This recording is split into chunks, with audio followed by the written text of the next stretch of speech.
పారదర్శకమైన voter జాబితా తయారీలో అధికారులు, సిబ్బంది మరింత జాగ్రత్తగా వ్యవహరించాలని నియోజకవర్గ ఓటర్ నమోదు అధికారి శారదాదేవి తెలిపారు.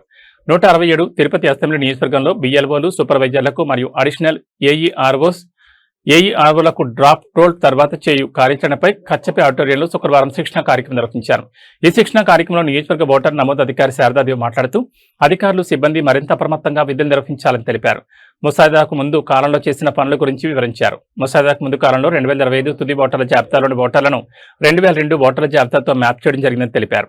మ్యాపింగ్ కానీ మరియు తార్కిక వ్యత్యాసాల వర్గం కిందకు వచ్చే ఓటర్ల విచారణల కోసం వేర్వేరు షెడ్యూల్ తీద్దని నిర్ణయించామని తెలిపారు. నోటీసులను జారీ చేయడం, ఓటర్ల వ్యక్తిగత హాజరు కోసం విచారణలను షెడ్యూల్ చేయడం మరియు అవసరమైన పత్రాలను అందించడం గురించి వివరించారు. ఓటర్ల విచారణ, హాజరు నమోదు, పత్రాలను అప్లోడ్ చేయడం వంటి అంశాలపై బిఎల్ఓలకు శిక్షణ ఇచ్చారు. ఓటర్ల నాణ్యతను తనిఖీ చేయడం మరియు అన్ని పోలింగ్ కేంద్రాల్లో ప్రతి ఓటర్కు మంచి నాణ్యత గల ఫోటోను సమర్పించడం, పలు సందేహాలను నివృత్తి చేయడం జరిగింది. ఈ శిక్షణ కార్యక్రమంలో అడిషనల్ ఏఈఆర్ఓలు అమరయ్య, సురేష్ బాబు, శ్యామ్ సుందర్, ఈడీటీ సుధాకర్ నాయక్, ఏఈఆర్ఓలు, బిఎల్ఓలు పాల్గొన్నారు.